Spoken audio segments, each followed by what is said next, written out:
Welcome to my channel. Today, we are going to learn this story using Logic Mind with BrainSpark. Every organism operates on a strict biological clock, and that clock begins ticking down the second it loses access to water. For a bird navigating a drought, extreme dehydration forces the body to the edge of collapse. This crow has spent hours scanning the arid terrain. Its search has been relentless, but conventional foraging strategies have yielded zero results. Then, the environment offers a sudden anomaly, a human-made pitcher sitting in the dirt.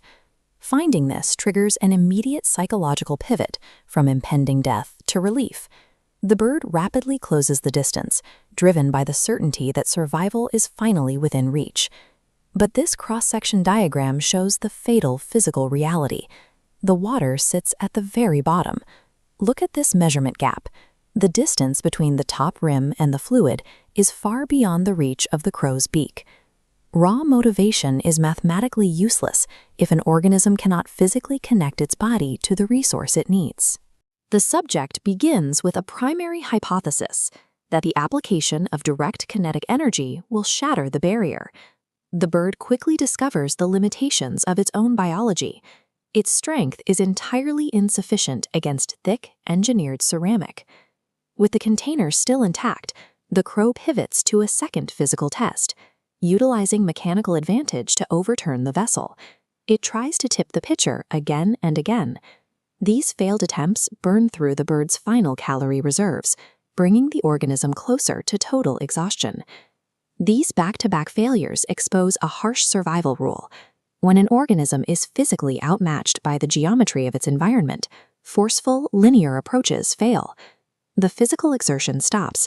The crow shifts its cognitive focus away from the impenetrable pitcher and toward the loose pebbles scattered across the dust. The bird identifies a new variable, volume displacement.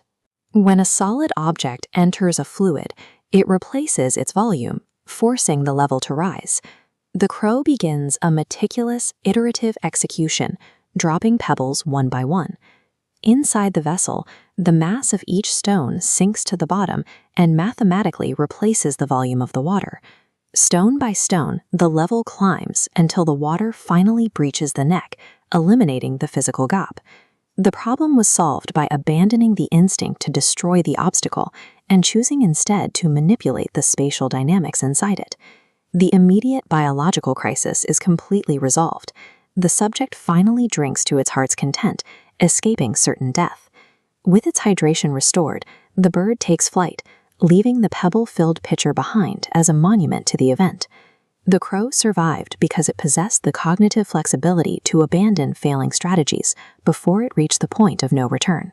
This process, testing a theory, observing the failure, and pivoting to a new mechanic, is the scientific method applied to a life-or-death scenario. This behavior forms the foundation for the historical maxim, where there is a will, there is a way. In this context, the will is the persistent, adaptive resourcefulness required to engineer a solution when the environment offers no obvious path to survival. Please follow my channel for more such videos.